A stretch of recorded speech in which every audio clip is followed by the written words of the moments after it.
Theater Talk is made possible in part by the CUNY TV Foundation. I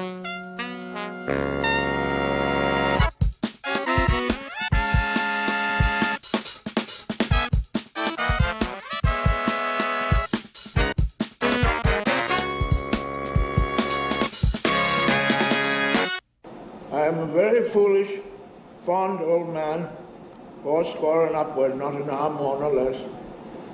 And to deal plainly, I fear I am not in my perfect mind. From New York City, this is Theater Talk. I'm the program's producer, Susan Haskins. And I'm Michael Riedel of the New York Post. Christopher Plummer has written a fantastic memoir, and we have with us Mr. Plummer himself. Who brought along a sidekick. Yeah. And you're the one who brought him, so you're responsible for anything this man says, yes. Chris. Feasting with Panthers comes to mind. John Simon, the drama critic from Bloomberg News, a longtime friend of this show. And John, thank you for coming on. And I'm very thrilled to have Christopher Plummer, who is one of my favorite actors. Over the years, I've seen him do a great production, Barrymore, one-man show in mid-90s, I think, on Broadway. 97, something like that. That's one of the ones that sticks in my mind. Notice how actors remember the date to a T. to a T, yes. exactly. Well, it was actually December, and it ran 77,000 performances. But you said you marked your life by counting the plays. Well, I did. It was the only way to remember incidents that occurred around them. And it was the easiest way to do it. Because I thought, oh my God, if it's going to be chronological, this is death. So I thought, well, Henry V, my pubic hairs were shaved because I had kidney stones that year. And then it starts, and the ball, it just snowballs. It just, the memories come back. Well, like, yes, and you have the most remarkable memory. I don't know how Thank God. Now, John, you came with Chris because you are a very, very big fan of this book, in spite of myself. You have read many showbiz books, many biographies of actors and artists. What is it about this book that has impressed you so much? Well, in the first place, I think this is the best autobiography, although it modestly calls itself memoir, I've ever read of anything. Certainly the best of film or theater that I've ever read, and I've read plenty. Mm-hmm. But it may even be the best of any kind. I think it is to memoir writing what Don Quixote is to fiction. Whoa!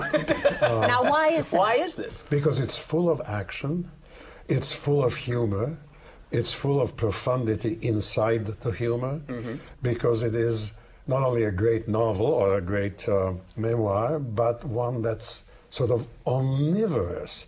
He doesn't just talk about himself, he talks about every interesting person he met, and he gives them a chance to sound off.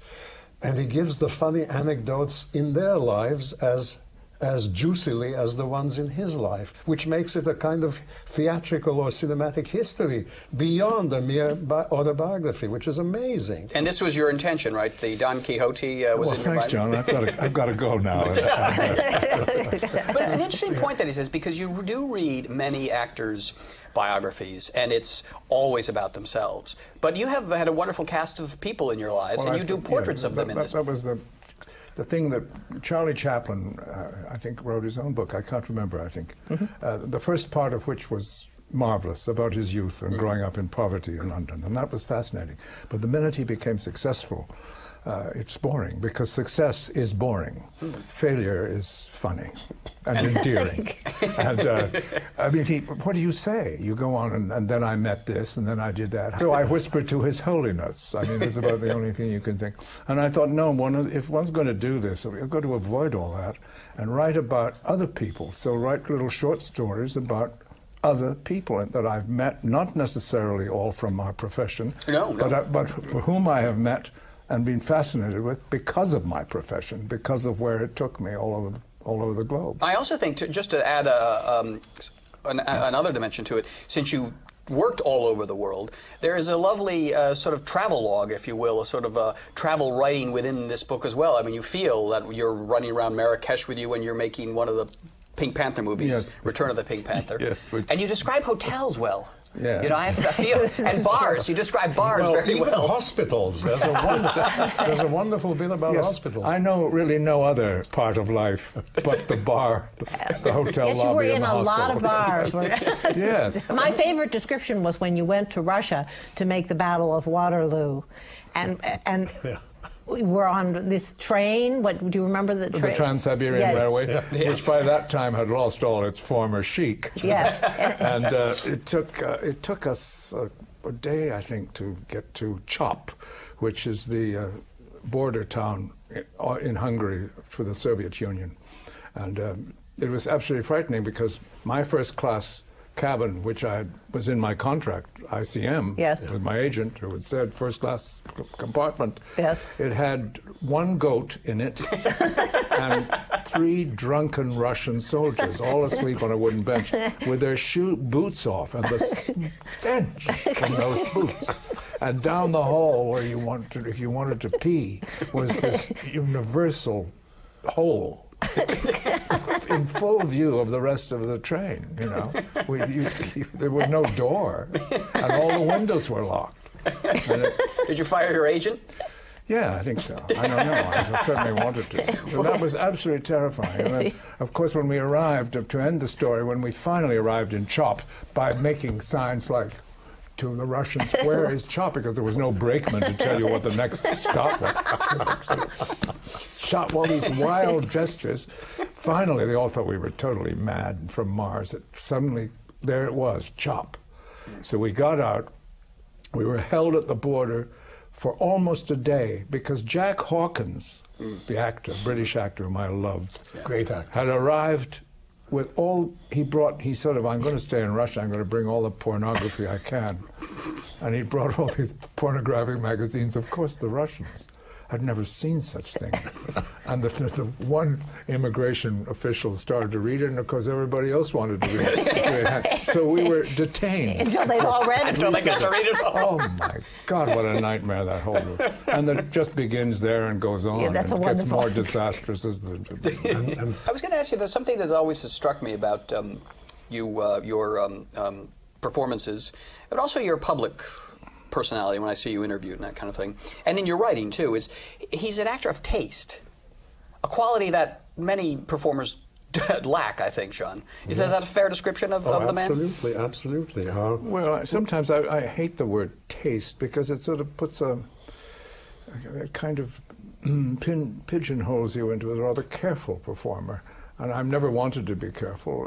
If I have any taste, it's not because of me, it's because of who I grew up with, perhaps. But I've always wanted to get rid of it so I could be a bit freer. And I've always been a bit jealous of those who don't give a damn whether they have taste or not. Because Really?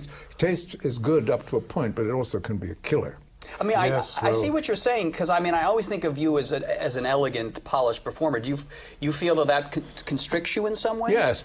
You see, I wanted to be like all of New York actors, you know, when I came here back in the early 50s. And I was dying to be those kind of creatures, and they always put me in these elegant, sort of boring parts. And You grew up in a You grew up in an elegant milieu in Canada.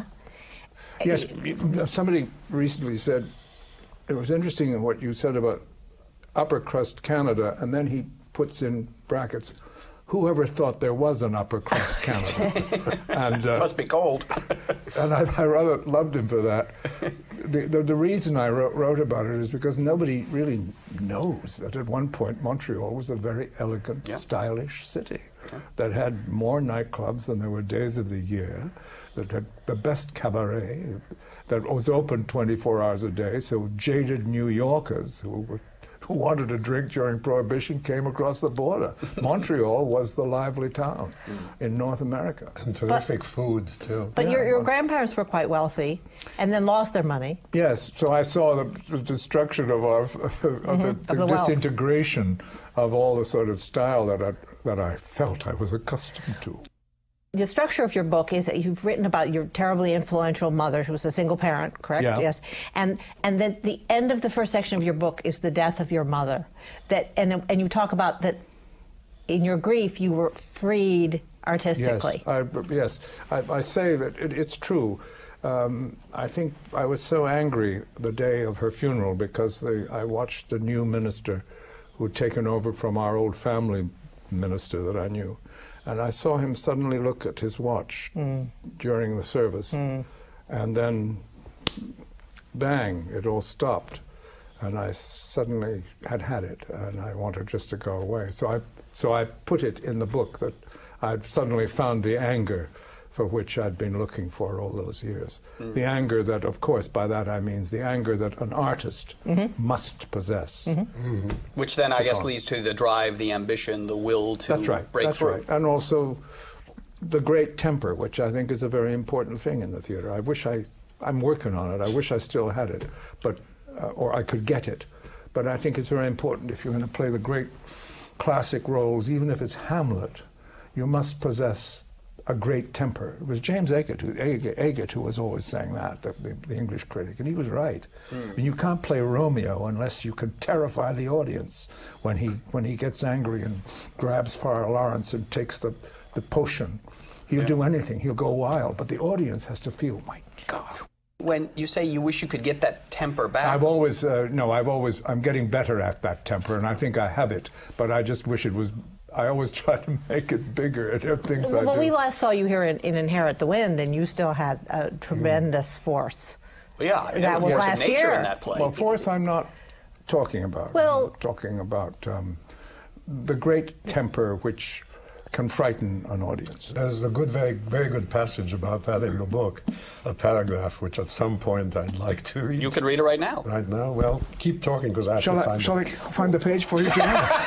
Well, also, but in terms of the structure of your book, though, I think because with that anger, you went out and you had a wild time. I mean, you not only were you acting all the time and building this distinguished career, but also it's amazing you're alive how much you drank, and you had it seemed like zillions of women. I lost count, and then comes at the beginning of the third section of your book, you meet your wife. Yes. And that's a whole new world for you. Ça change. Yes. Lovely lady. Yeah. Lovely lady. Well, yes. And it becomes a love story. Yeah, it finally does. Yes, it finally does, and it's true. I mean, we still fight, of course, like mad, but then who doesn't? Indeed, true. But no, that's true. There's nothing sentimental about that. That's absolutely true. No, it's a lovely. She knows too much about me. I could never leave her now. Yes. Now, you've got a passage about this issue of temper. This is about Olivier, about whom he's brilliant because he admires him, but he also sees what's the flaws, not quite so good. But this is general. All great actors have it in them to overwhelm. They make dead sure that they are at odds with everything that is happening around them, that whatever they do is unexpected and unsettling, that they know the trick of the light in the eye, the delayed entrance, the sudden dazzling vocal speed, the unearthly voice from the past, the instinct for milking poetry, the temper of Zeus, the stillness that silences, and that unexplainable thing called pathos. Now that's great. Very well put. And you said none he of lacked... which I own. Well, let me ask you, though. You saw this in Olivier, and then how do you, as a younger actor studying that, how can you absorb and take from what he's doing to enhance your own artistry? How did you do that? Oh no, that's very easy. You don't imitate. You must never imitate, because when you're young, of course, you do imitate, and I'm guilty. I imitate. I'm quite a good mimic, so it's easy for me to imitate people, which you must not do in the theater. That's cheap and it's not done, my boy. So. But what you see in front of you when it happens is very easy, and it sort of pleases you because there's a kind of arrogance about it that is a necessary arrogance. It isn't conceit. It's proper arrogance. You must be able to think yourself better for a second than anyone in the room. It's a horrible thing to say, but it's important that you feel that, as long as you don't carry it on into life. I enjoyed carrying it on into life. Yes, you have a reputation for being a little difficult. I got sort of slugged because of it. Well, but why would they pay to see you if you didn't have it? But you felt that Olivier lacked something. There was one thing. Well, the you one said, thing yes. he lacks in that thing, which is, forgive me because I think of course he's a great actor, was pathos. Yeah. Because pathos you have to be born with, and I don't have it either. Ralph Richardson had it. Yeah. Marlon had it Yeah. on the screen. I never saw Marlon on the stage, but on the screen. How would you define that for an actor? Pathos? Yes. A sort of kind of autumnal vulnerability that just, you don't have to, it's like the beginning and the end of one's life all at once. I see. I felt you had that in the King Lear that I know we disagree on. I thought his King Lear had. Well, I had had to act pathos, and you can do it, as Olivier does. You see, his technique was such that he smoke screened you into believing that he had pathos, and he was brilliant at it, and that is now he, for instance, he borrowed lots of stuff from other actors. Yeah. He borrowed the keen. When you watch Hamlet the movie, that wonderful scene where he's berating Ophelia in the chapel, to a nunnery go, and she breaks down and he goes off. This is exactly what Edmund Kean did two centuries before. He goes off, sees her crying, comes back, and without her knowing, he takes the strand of her hair and kisses it and leaves.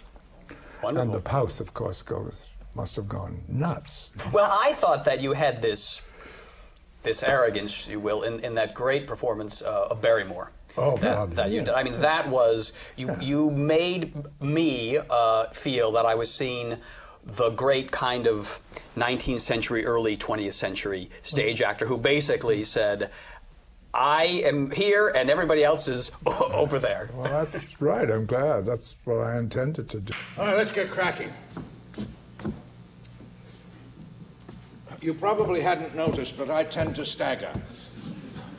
My whole family staggers. I come from a long line of staggerers. My father, God rest his soul, was a great staggerer. Staggering is a sign of strength, Jackie, he would say. Only the weak have to be carried home. My highest compliment is I never looked at my program once through the whole performance. Is that what you do? That's wonderful. An actor for whom you had great affection was Jason Robards Jr. Yes, Did he have pathos? Yes, I think he did. I think he absolutely did. I think when I first saw him in, I describe it in the book as Hickey in The Iceman Cometh at Circle in the Square. He was quite young. He just got out of the Navy. And this is a second or third stage performance he had done in New York. And he made me forget I was in the theater. You know, I love those moments of people who do that. I forget I was sitting there. I was transported. And he was able to put everything on and shout and scream and laugh and cry all at the same time in that famous long speech at the end of the play. Yeah. And that certainly was pathos. He had a huge vulnerability, Jason. In his personal life, both it in would his seem life too. and women used to just crowd around him simply because he gave that great hangdog look of his and said, "Oh, please hold my hand. I'm in such trouble." Yes. That's what was written all over his face. And of course, they flocked to him. They wanted to convert him into what they didn't know, but they wanted to. They wanted to save him. Yeah, maybe save And him. how did he change then? You did No Man's Land with him, yes, correct? And how was he changed then at the end of No, his he life? didn't change very much. No, he wasn't still drinking at the end of his life. No, he had the odd glass of wine, but he wasn't drinking to the extent that we all had been drinking. Yeah. He didn't change. He always had that great bonhomie and humor, even though he'd had that horrendous accident. His whole face was redone, and the jaw was redone. He still braved it through with the same personality. It hadn't diminished at all. Yeah.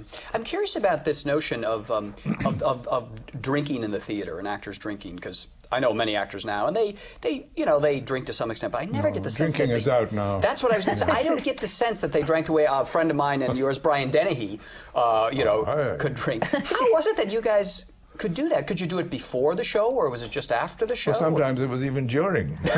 Really? Did you ever keep the whole thing was fun because, in particularly English thing too, in the English theater, if you didn't deliver a terrific performance of Hamlet on the matinee after following a huge night out without sleep, you were either hungover or still drunk. And if you got through Hamlet, you were a man, my son. Yeah. And that was the sort of challenge of, okay, I'll show you that I can be a good two-fisted drinker and still do Hamlet. Still do Hamlet? Don't you think there are a lot of actors around today who would profit by drinking? Probably, yeah. Yes. I think it gave us some of our sense of humor. Yes, I yes. keep telling my wife, and she keeps reminding me how really unattractive I was when I drank. I said, well, thank you, darling. Well, there comes a moment in one's life, and indeed one's career. Did you have a sense when you just can't be the young Hamlet who was hungover anymore? I mean, just physically, technically. Oh, yes, I can. What's in that mug? That's right. Doesn't there come a sense, though, a time in your career where you think, if I go down this route, I'm just not going to be able to keep a Of course, performance I couldn't together? possibly do what I just did, Caesar and Cleopatra. I couldn't play Caesar now. There's a huge role by Shaw. I mean, and keep the wit going and the little quick ripostes. And how could you do that when you just sort of come on like, oh, impossible. Sadly, though, I miss those wonderful days. John, I want to, we only have a minute left, I'm afraid, but you saw Chris's Caesar and Cleopatra, which is coming to New York, we hope. In the Yes, spring. hope, yes. And I know, speaking to you, you raved about it. What was so special about his performance? And overall, what is so special about him as an actor? Well, there, at the risk of being narcissistic,